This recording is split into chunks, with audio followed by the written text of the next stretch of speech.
Hello students, I hope आपने last video देखी होगी और उसमें आपको बहुत ज्यादा हेल्प मिला होगा सेक्शन ग्रामर को कंप्लीट करने के लिए, जिसमें से 12 क्वेश्चंस पूछे जाते हैं और आपको केवल उसमें से 10 क्वेश्चंस अटेम्प्ट करने होते हैं फॉर योर 10 मार्क्स। आज के इस वीडियो में मैं आपको लिटरेचर पे लेके चलता हूं, क्योंकि लिटरेचर हमारा मेजर पोर्शन है हमारे इस पूरे 80 मार्क्स के क्वेश्चन पेपर का। क्योंकि इसमें आपको ऑलरेडी मालूम होगा कि लिटरेचर से हमारे 40 मार्क्स के क्वेश्चंस यूं के यूं आते हैं, जिसको हम अगर ट्राई करें और थोड़ा बहुत ध्यान दें अपने चैप्टर के ऊपर तो हम बहुत अच्छा स्कोर कर सकते हैं अपने सीबीएसई के क्लास 10th के बोर्ड एग्जाम के अंदर। जी हाँ, लिटरेचर हमारा 40 मार्क्स कंटेन करता है, जिसमें से कि हमारे 2 गिवन एक्सट्रैक्ट रहते हैं। यानी कि एक तो हमारे स्टोरी का एक छोटा टुकड़ा दिया जाता है, उसके बेस पे हमसे क्वेश्चंस पूछे जाते हैं 5 नंबर के लिए, और एक हमारे पोएट्री सेक्शन से सेम एज इट इज एक किसी पोएम का स्टैंजा आपसे दे दिया जाएगा, उसके बेस पे आपसे क्वेश्चंस पूछे जाएंगे। दोस्तों, ऐसे में बहुत इंपॉर्टेंट हो जाता है कि हम सभी चैप्टर्स को अटेंटिवली उसको हम रीड करके जाए, तो एक थॉरली हम इसका एक लेक्चर या फिर उसका समरी हम अपने माइंड में स्टोर कर करके, ताकि उसके सारे क्वेश्चंस हम बहुत इजी से अटेम्प्ट कर सकते हैं। देखिए, सीबीएसई सैंपल पेपर्स के अंदर भी आपने ऐसे कुछ चैप्टर्स के आने वाले स्टैंजा या फिर उनके पैराग्राफ्स को देखा होगा, जो एग्जैक्टली हम इग्नोर कर देते हैं अपने क्लासेस में, राइट। फर्स्ट जो गिवन एक्सट्रैक्ट है क्वेश्चन नंबर 6 का, इसको मैं रीड करता हूं, जरा बताइए आपकी और कौन सा चैप्टर से है। Enlightened after 7 days, he renamed the tree of Bodhi tree of wisdom. He and began to teach and began to teach and to share his new understandings. At that point, he became known as Buddha, the awakened or the enlightened. देखिए, ये chapter जो है the sermon eight Banaras से लिया गया है, जिसमें गौतम बुद्ध जी के बारे में डिस्कशन किया गया था। उनकी एक लर्निंग, उनके एक लेसन, उनकी पूरी स्टोरी यहाँ पे शेयर की गई थी। आपको याद होगा तो उसमें किसा गौतमी नाम की भी एक कैरेक्टर थी, उनके सभी कैरेक्टर्स को आप जरा स्टोर कर लीजिए। होता क्या उसमें कि उनके एक किसा गौतमी जो कैरेक्टर रहती है, उसके बेटे की डेथ हो जाती है और उसके जान को बचाने के लिए वो गौतम बुद्ध जी के पास जाते हैं। याद आया ना स्टोरी? तो द सेरेमन एट बनारस ये हमारे उस चैप्टर का नाम है। अब देखिए, इस पैराग्राफ जो यहाँ पे आ रहा होगा, इसको आप जरा समझने की कोशिश करिए, इसमें बताया क्या जा रहा है, ये कौन से टाइम का लिया गया है, किस कहानी के किस पॉइंट से उठाया गया है इस पैराग्राफ को। यानी कि इसमें बताया जा रहा था, शुरुआत के ही स्टैंजा में से है, शुरुआत के ही स्टोरी के शुरुआत के ही पार्ट से है। एनलाइटेंड आफ्टर 7 days, 7 दिनों के उस नॉलेज प्राप्त करने के बाद, ही रीनेम्ड, यानी कि जो बोधि ट्री, यानी कि जिस ट्री के नीचे उन्होंने अपना ज्ञान प्राप्त किया था, उसका ट्री नाम से चेंज होके, उसका बोधि ट्री नाम से चेंज होकर ट्री ऑफ विजडम के नाम से जाना जाने लगा। And began to teach and to, वहां पे जब उन्होंने अपनी लर्निंग को कंप्लीट कर लिया, तो उन्होंने वहां पे अपने शिष्यों को, अपने लोगों को, आसपास के लोगों को, सबको यही सेम चीज सिखाने में भी लग गए, राइट। ये अपने नॉलेज को शेयर करने में भी लग गए, और यहाँ से उनको एक टाइटल मिलता है जिसका जो बोला जाता है बुद्धा, जिनका मतलब होता है एक बहुत ही ज्ञानी इंसान, एक बहुत ही अवेकन इंसान, एक बहुत ही एनलाइटेंड इंसान, राइट। तो ऐसे अब इसके बेस पे आपसे क्वेश्चंस पूछे गए हैं। देखिए, इसमें फर्स्ट क्वेश्चन क्या है। So the first question is what enlightenment came over him, यानी कि किस चीज की ज्ञान की प्राप्ति हुई थी, किस चीज की ज्ञान की प्राप्ति हुई थी उसे। तो आपको याद है, जब वो घर से बाहर को गए थे, वो क्या रीजन फाइंड करने के लिए गए थे, वो जानने की कोशिश कर रहे थे कि भाई ये मतलब सब जो दुखी है, यानी कि क्योंकि वो एक खुद प्रिंस थे, राइट, उन्होंने कभी दुख को बहुत ज्यादा फेस नहीं किया था, तो जब वो दूसरों को देखते थे तो वो पता करने के लिए निकल गए कि ये दुख है क्या, एक्चुअली ये दुख के पीछे का रीजन क्या है, तो ये एक्चुअली में जानने की कोशिश कर रहे थे। तो इसमें ऑप्शंस है, he was enlightened about family and his loved ones, गलत। He was enlightened about his purpose life, बिल्कुल ये भी नहीं था इसका। He was enlightened about the true meaning of pain and suffering, यानी कि दर्द, दुख, पीड़ा के मेन पर्पस के, उसके रीजन क्या है, उसके कॉजेस क्या है, उसके लर्निंग की हम बात यहाँ पे कर रहे हैं। तो इसका जो आंसर हो जाएगा, ये हो जाएगा हमारा C is the right answer. Second question देखिए इसी का, where did Buddha sit down for meditation and what did he do after being enlightened, elaborate your answer in 40 words. आपको पता होना चाहिए पूरा स्टोरी, राइट। मैंने बताया था पूरी स्टोरी जब आप समरी उसका माइंड में लेके नहीं जाएंगे, आप हो सकता है कि आप क्वेश्चन को मिस कर दें, क्योंकि 3-4 लाइन से ही आपके नहीं आंसर बनते, राइट। 3-4 लाइन तो आपको ये चेक करने के लिए दिया जाता है कि आपने थॉरली चैप्टर को पूरा रीड किया है या नहीं किया, क्या आप में इतनी एबिलिटी है कि आप 2-4 लाइन देख के आपको चैप्टर याद आ जाए। क्या आप में इतनी एबिलिटी है तो आप कर सकते हैं, नहीं तो फिर आपके क्वेश्चन यहाँ पे मिस हो जाएंगे। देखिए फिर यहाँ पे this was the right answer, अब यहाँ पे इसका राइट आंसर हो गया। सेकंड में था कि मेडिटेशन के लिए कहाँ बैठे थे। So he sat down under a tree where he got enlightened or where he became an enlightened person, and what did he do after being enlightened?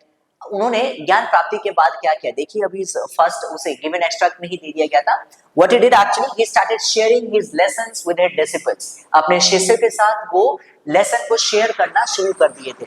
तो आप इस तरीके से बना के इसके आंसर को आप लिख सकते हैं. क्या क्या पॉइंट्स लिख सकते हैं? वो एक ट्री के नीचे बैठे थे, अंडर अ ट्री, और उनके बाद उन्होंने क्या किया था, मैं शॉर्ट में ही लिखने की कोशिश करूं ताकि आपको समराइज करवा दूं, थोड़ा याद रख पाए आप. और दूसरा जो बात था, उन्होंने यहाँ पे हम क्या मेंशन कर सकते हैं जो पूछा गया हमसे कि एनलाइटेंड होने के बाद, क्योंकि ज्ञान की प्राप्ति होने के बाद उन्होंने क्या किया? He started sharing, he started or he shared his learnings about life's pain and suffering to others, right? वो दूसरों के साथ वो इस ज्ञान को शेयर करने लग गए. थर्ड क्वेश्चन है, देखिए जरा, थर्ड क्वेश्चन इस स्टैंजा के लिए, that is after attaining enlightenment other than Buddha he was known as. Buddha के नाम से तो उनको जाना ही जाता था, लेकिन एक और नाम पड़ गया था उनका, यहीं पे वो नाम है the awakened, right? The awakened. Awakened का भी मतलब क्या है? जो इंसान पूरा जाग चुका है, उसको पूरी ज्ञान की प्राप्ति हो चुकी है, एक ऐसे इंसान को बोलते हैं.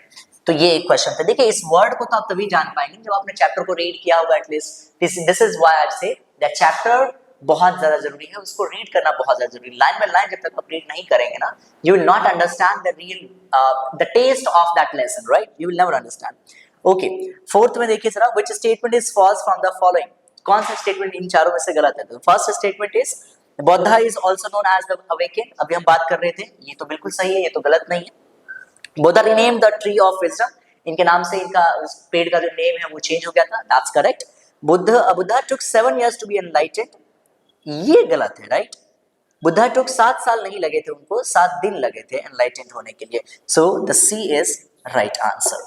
आई hope this is clear. Alright, so this is done. इसमें 4 क्वेश्चंस आपसे पूछ लिए गए हैं. अब हम बात करते हैं इसी का और सेक्शन दिया हुआ, यानी कि आपका चॉइस रहता है कि आप या तो इस स्टैंजा के रिलेटेड आंसर दीजिए या तो आप इसको आंसर करिए. तो इसमें तुम्हें पता है द सेरेमनी एट बनारस से क्वेश्चन पूछ लिया गया था, लेकिन अभी नीचे में देखिए कौन से सेक्शन से पूछा गया है, यानी कि कौन से चैप्टर से इसको पूछा गया है. तो देखिए अब जो क्वेश्चन स्क्रीनशॉट आएगा ना वो ऊपर कर दूंगा मैं, ताकि आपको क्लियर पता चले. इसको मैं रीड करता हूं. I return another to you exactly like it and it has taken us 10 years to pay for it. You can understand that it was not easy for us who have nothing, but it is finished and I am decently content. इसका मतलब समझिए दोनों line का. मैंने वो exactly इसी तरीके का आपको वापस कर दिया था, और जो हम लोगों को 10 साल लग गए उसको पे करने के लिए. You can understand, आप समझ सकते हैं हमारे लिए कितना हार्ड होगा. हमारे लिए बिल्कुल ईजी नहीं था, बिल्कुल आसान नहीं था, जिसके पास, क्योंकि हम लोगों के पास कुछ था ही नहीं. But it is finished, but अभी वो कर्जा खत्म हो चुका है और हम लोग अभी वाकई में बहुत आराम से हैं और बहुत संतुष्ट हैं. सुनिए जरा ध्यान से, ये बात की जा रही है किस चीज की वापस करने की बात की जा रही है? द नेकलेस चैप्टर से मिसेस फॉरेस्टर, मैडम फॉरेस्टर का जो नेकलेस लिया गया था, कौन ली थी? मैटिल्डा लॉयजन लिया था, जिनको दिखावा का बहुत ज्यादा शौक था. तो एग्जैक्टली उस बात को आप याद रखिए. तो अब यहाँ से पूछ लिया गया है. फर्स्ट क्वेश्चन देखिए, यू इसके में कौन है, राइट? यू कौन है? जैसे कि इसमें जो पूछा गया है यू कौन है? I return another to you exactly. ये कौन बोलती है? ये बोलती है कौन? मैटिल्डा लॉयजन. जब लास्ट में उनकी मुलाकात कहीं अलग जगह पे हो जाती है, जब उनको पहचानने से इनकार कर देती है मिसेस फॉरेस्टर, राइट? तब जाके ये बोलती है ना यहाँ पे, तब जाके क्या बोलती है? I return another. जब वो सारी कहानी बताती है कि मैंने सेम एज इट इज आपको लौटाया था, तो आपको, यानी कि आप कौन है यहाँ पे? ये है मैडम फॉरेस्टर. तो madam Forestier is the right answer, और सी यहाँ पे है हमारा madam Forestier, MME Forestier, right? IER. Okay, now this was the right answer. ये फर्स्ट का था. अब हम इसके सेकंड क्वेश्चन को देखते हैं. सेकंड क्वेश्चन इज इट किस बात को बताता है? It in the first line of the extract is referring to. पहले स्टैंजा के पहले लाइन में, यानी कि इस पैराग्राफ के पहले लाइन में जो इट यूज किया गया, वो इट का मतलब क्या है, यानी कि इट ये क्या चीज है? I returned another to you exactly like it. तो यहाँ पे क्या चीज के लौटाने की बात चल रही है? ये बात चल रही है द डायमंड नेकलेस की। तो यहाँ पे आंसर क्या होगा? ये इट क्या है? The diamond necklace. ये आपको पता होना चाहिए, जब तक आप स्टोरी नहीं समझ के जाएंगे it's not possible that you can handle these questions, right? Okay, next is meaning of the word content. Content का मतलब क्या होता है? आपने एक वर्ड सुना था कंटेंटमेंट, जिसका मतलब मेरा नाम ही होता है। कंटेंटमेंट का मतलब होता है संतोष, राइट? और कंटेंट का मतलब होता है संतुष्टि। तो satisfied is the right answer, right? Satisfied is the right answer, तो बी इसका करेक्ट आंसर हो जाएगा, satisfied. I hope this is clear. So then last question is what took Loisel 10 years and why? इनकी क्या चीज की वो बात कर रहे हैं मिसेस लॉयजल, जो मैडम लॉयजल जो क्या चीज की बात कर रही है कि क्या उनका 10 साल लेके चला गया? Elaborate your answer in 40 word, 40 words में कम से कम आपको आंसर दे देना है। तो यहाँ पे किस चीज की बात चल रही है? She was talking about 10 years which she had spent to repay the amount which she has taken to give return of that diamond real necklace.